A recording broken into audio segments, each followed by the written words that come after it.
Coucou mes puces! So I think there will have been one other video that I filmed today in this look that went up Friday, maybe? I'm losing track of time. I think it was Friday. And today is Saturday? Anyway, so what I'm trying to get at is if you've seen me in this makeup already, you know that I was sick when I was filming this, these videos. And in that I was sick, I've been looking at everything possible to make me feel sort of like warm and cozy. And while I wanted my first like fragrance video to go up to be on Musc Ravageur, I have not been able to wear musky scents feeling this sick. I'm sure there's like a biological explanation for it, but that kind of musky smell has just not been my jam at all. And I want like things that are warm and cozy and all that kind of good stuff. So I've been reaching for my YSL Black Opium perfume, because it seems a lot cozier, and so I thought I would start this series of videos with that. So I'm not necessarily going to call it a review of fragrances. I'm going to call it, I came up with this, are you ready for this title? Scent Storytime with Sarah. I'm feeling very clever. I was like walking home yesterday, I was like, oh, epiphany, and I like stopped and I made a note on my phone so I wouldn't forget it, and I felt all like awesome. Yeah. You have a view into what it's like in my head. It's a fun space. But I sort of want to talk to you a little bit about the perfume and all that kind of good stuff, but I'm not an expert, so I'm going to try to give as thorough of like an overview on it and then share with you sort of my story time about it, because that's what I've been loving most about perfumes, is sort of the stories that they can take us on, or that they can help us sort of live through, if that makes sense. So yeah, we're gonna get started there. YSL Black Opium, this is the newer one to their line, and this is just the 30ml bottle. I wanted to try the small one before I purchased anything bigger. Let me give you a view of the bottle. Got the translucent backing in here with Black Opium, and then some glitters, and this top that has YSL or Yves Saint Laurent written on it.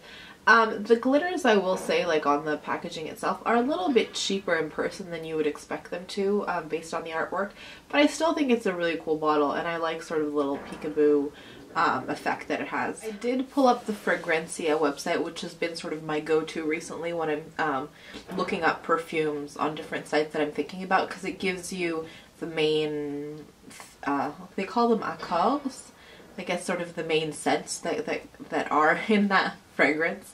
So for this one, they say it's vanilla, white floral, coffee, warm and spicy and sweet. So those are sort of the notes, I guess, that you would get off of it. And I agree. I'm going to give it a sniff, shall we? I have a lot of it on me, but I'm having trouble breathing, so I'm needing another sniff. But it just smells warm and cozy, and I've wanted a scent that's sort of like a warm hug, and it's not 100% a warm hug, but it's warm and familiar, and so I've really been enjoying it.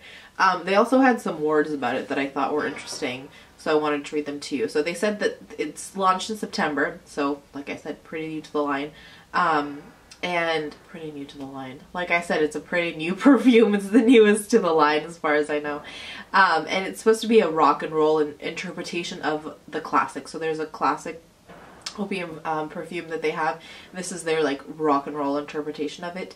And it's supposed to highlight the dark, mysterious side of the YSL brand. I did not know they had a dark and mysterious side, but hey, so be it. So the perfumers that worked on this guy are Natalie Lorson, Marie Salamagne, and they collaborated with Oliver Cresp and Honorine Blanc.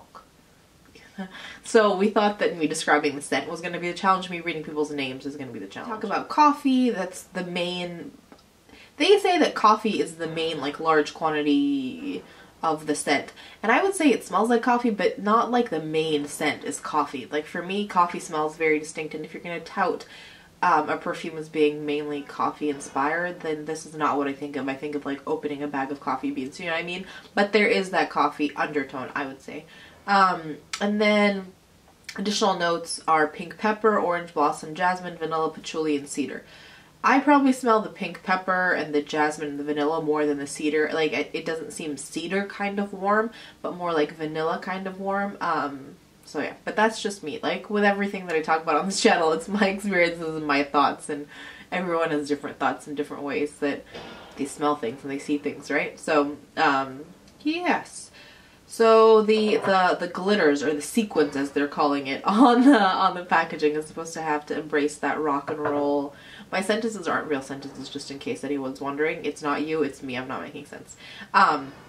These are supposed to be sequins, and those sequins are supposed to be like the rock and roll flair of the bottle. And then, yeah, they're just talking about the campaign, which I don't find particularly interesting. And so you can buy the 30 ml, 50 ml, or 100 milliliter bottle. And then I know that, oh, who is it? The fragrance shop, the perfume shop. I'll find a link and put it down below. I think it's the perfume shop.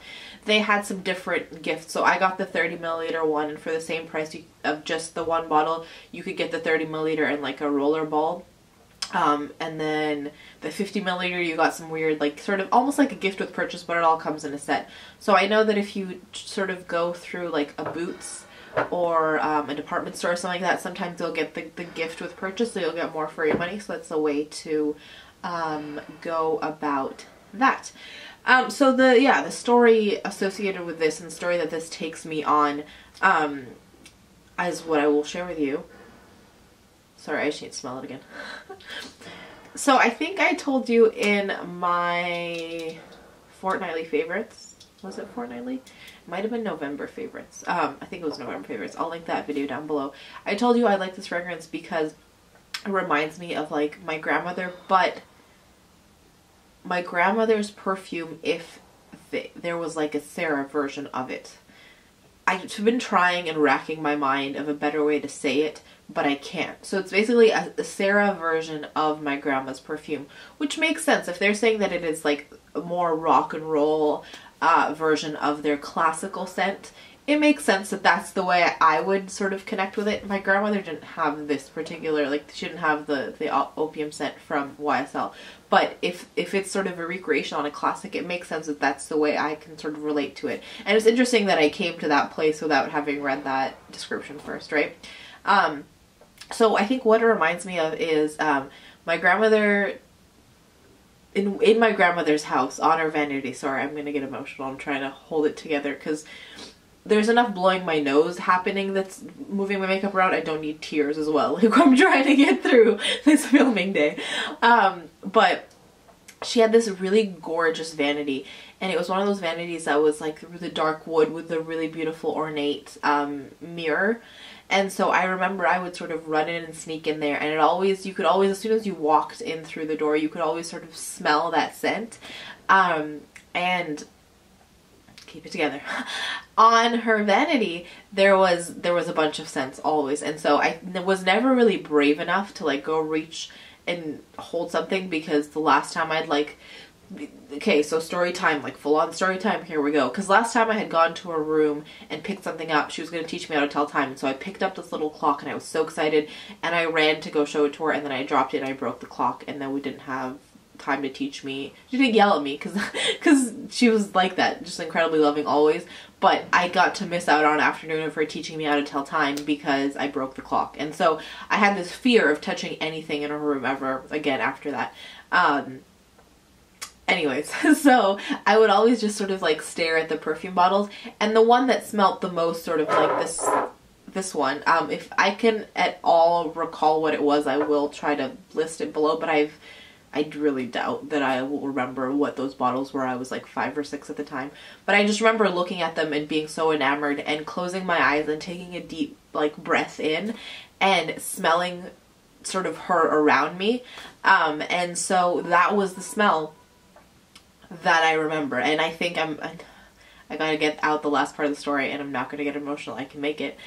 When she passed, they held the, I don't know how you say it in English, but sort of after someone passes, they have sort of 3 days of mourning, and you have people over and that kind of stuff. And so I remember they did that at her house, and so I remember walking into her room. I needed a minute, and I walked into her room and I closed the door, and I was overwhelmed by that smell.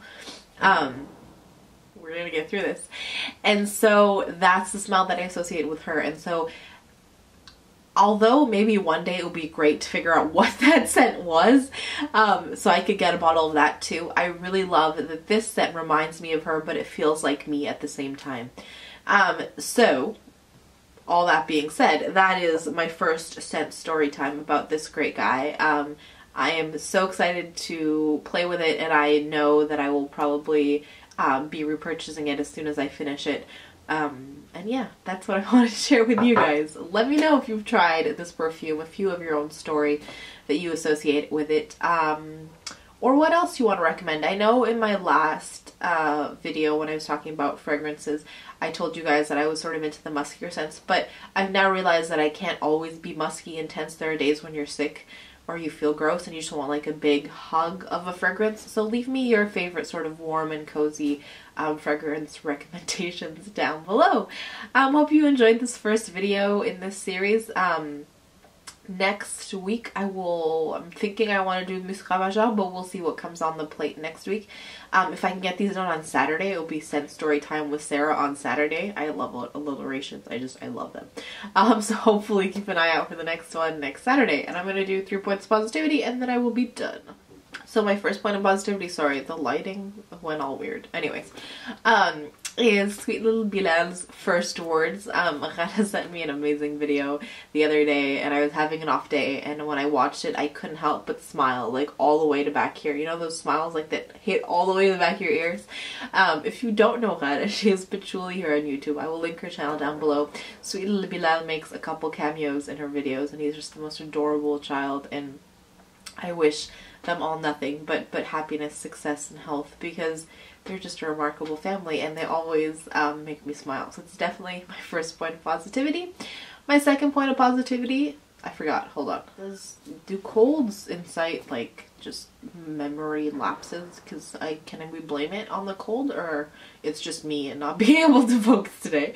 My second point of positivity is nights in, when you can just like, I order food in, or I didn't even order food in. I had something that I like threw in the microwave and put on some Netflix, and it was just so calm and restful and made me very, very happy. And my third point of positivity is bold blush days. Not so much today, but I had like a full-on crazy intense cheek on. And it just makes you feel like you can brave the world. And yeah, it just made me really, really happy. I'm trying to think of what it was that I had on. Oh, it was Tom Ford's Wicked. I had it on like in spades. Made me incredibly happy. I'm gonna go blow my nose and take a hot shower and go to bed. But before I do that, I want to wish you guys an amazing day, whatever it is that you are getting up to. Hope it's awesome and it's making you smile. Thank you ever so much for being here, and as always, I can never leave you without reminding you that life is just too short to wear boring lipstick. Bye guys.